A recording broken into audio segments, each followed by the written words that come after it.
Hey, so today I was gonna open all this up by myself, but I figured I would let you guys see it.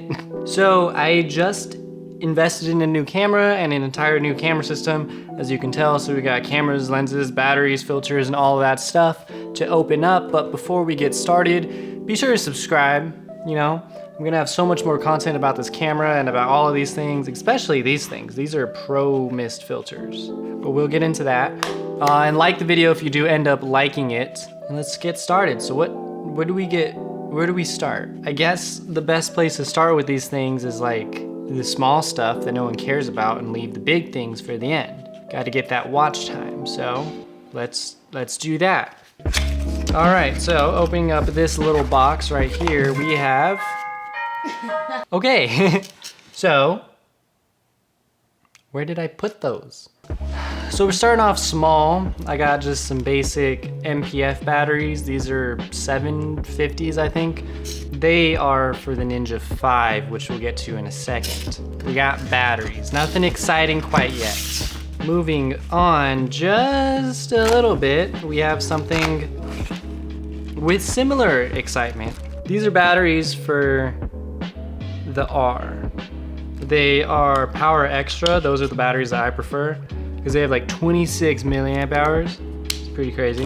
And then this is a dual battery charger to make my life a little bit easier. I guess we can go on to something that's not batteries. This is a micro HDMI to HDMI cable. And this just lets me use an external monitor with the EOS R. It's pretty nice, and it's really thin. Those are my favorite kind of cables. Over here, we have a whole bunch of different filters. So we have UV filters for each one of the lenses. That's nothing special, but what is special are these ones. So these are Pro Mist filters. I have a 1/8 and a 1/4. So I want to see how these affect my image. Apparently they're supposed to give you like a lot more cinematic image, you know, blooming the highlights and all of that. So I really want to mess around with these. Okay, something a little bit more exciting. Let's open up this. Ooh, very nice, look at that. Okay, so this is from Polar Pro and it's just a filter case. Figured I'm getting all of these filters. I got ND filters, I got Pro Mist filters now. I'm gonna have to have a place to put my UV filters when I'm not using them. Filter case. It's gonna look very nice in my bag. It also has little pull strings. Wow. The next thing is this nice big boy right here. Look at that. Of course, it's the Peter McKinnon edition. I have the 2 to 5 stop ND already, so gotta get the 6 to 9 because it's bright. Living in Vegas, it is bright. So if I want to film anything at all outside, I need something with a little bit more, just a little bit more, I suppose. Okay, got very nervous because this is how it came. Quite certain that something is supposed to be here, but there's nothing there. However, in this little pouch right here, this is not a pouch, but in their protective thingy, that's where your filter is, along with the cover. There it is. Peter McKinnon, 6 to 9. It's right here. All right, so now we got some filters, we got some batteries. Let's get into the actual good stuff. So you might be slightly confused as to why you're watching this video in 2020 when the EOS R and all this other stuff came out about a year ago. That's because I don't have the money to buy it right away. I wish I could have been on that bandwagon with all these other YouTubers getting the EOS R. Nowadays, they're making year reviews with the camera, but that's not me, sadly. You know, what is me is buying used lenses. This apparently is supposed to be a 28 millimeter. Also, before we get into the lenses, let's open this thing up because this is what allows me to use any of these lenses with this camera. The EOS R has a new mount. It's the RF mount instead of the EF, it's an RF mount. So, In order to use EF lenses with EOS R, you have to get an adapter. This is that adapter. Apparently it comes in a cute little pouch, man. I got the most basic one. This one was about $100. I chose not to get the one with the ND built in because I'm looking long term. I want RF lenses, so I figured it'd probably be better investment to invest into like that Peter McKinnon Polar Pro ND than into this thing with an ND. Oh wow. This is the adapter.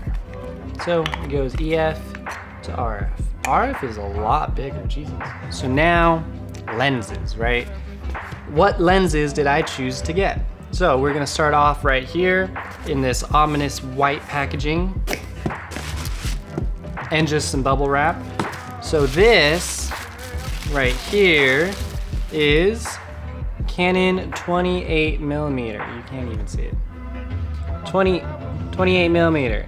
You can't, you really can't.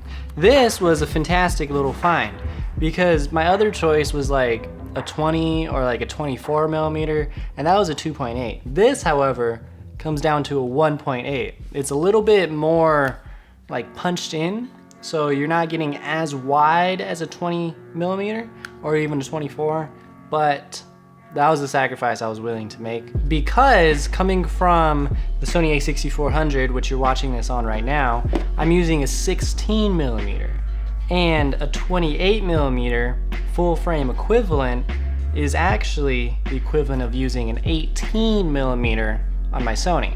So that is not that big of a difference. A 16 to an 18 is like nothing. So 28mm, 1.8, the 1.8. I film everything in low light, so I need fast lenses. Going up the food chain, boom. I got the 50mm.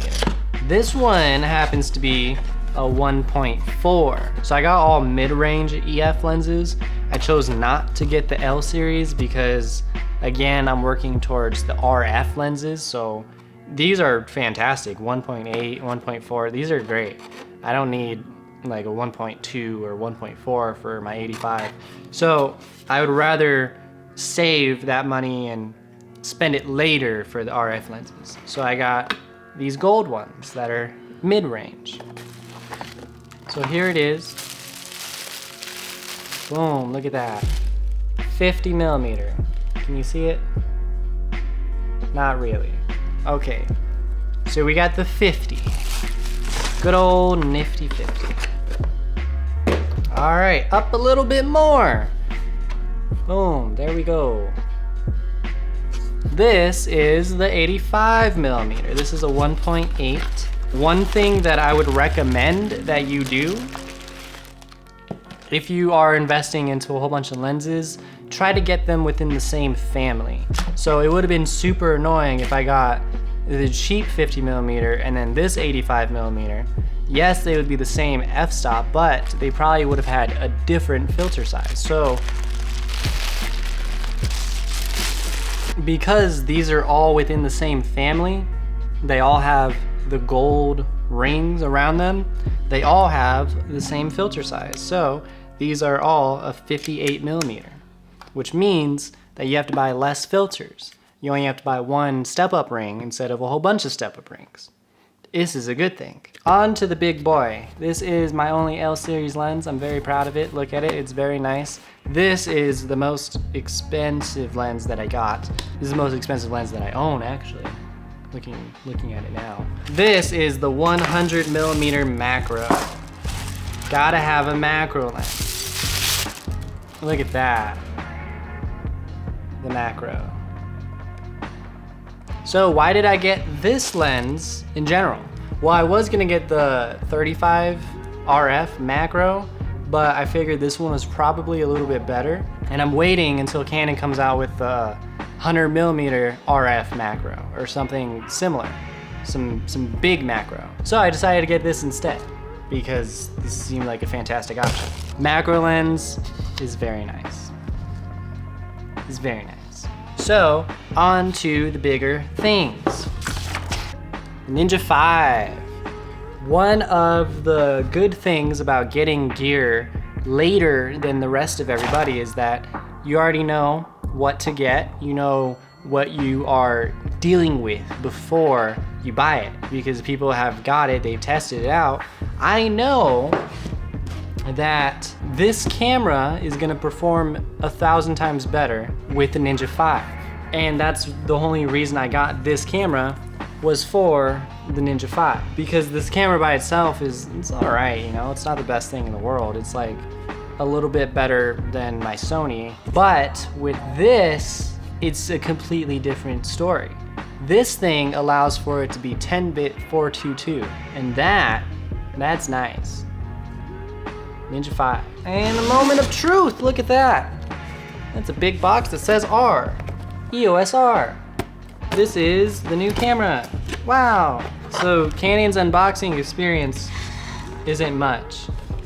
You have this tray full of stuff and then your camera just in here. But wow, look at that. That's an EOS R and it already has my logo on it. Oh my God. It's like they knew. But I've had this camera for like at least a week and I couldn't do anything with it because I didn't have the adapter. So I've just been staring at it. But there it is. The unboxing experience was very easy to recreate. All right, so here is all of my stuff. A whole bunch of batteries, a whole bunch of filters. If you were wondering, I got step-up rings for everything because again, I'm looking forward. So I know that with the RF lenses, my best bet is probably to get like an 82mm. So my ProMist filters and the Polar Pros, those are all 82mm and I'm just adapting them. So this has been me opening up a whole bunch of stuff. This is my new camera rig. This is the EOS R and a whole bunch of lenses and stuff. So expect a whole bunch of videos about this thing when I start using it and when I get the SSD to actually be able to use my Ninja 5 because I didn't get that yet. Well, that's everything. So thank you so much for watching. Be sure to subscribe. You already know, subscribe. And if you don't want to subscribe, at least like the video because it's the least you can do. But that's it. What do you think about the EOS R? What do you think about the EOS R plus the Ninja 5? Do you think I made a good decision with buying all of these things? So that's it. And I can't do the thing because it's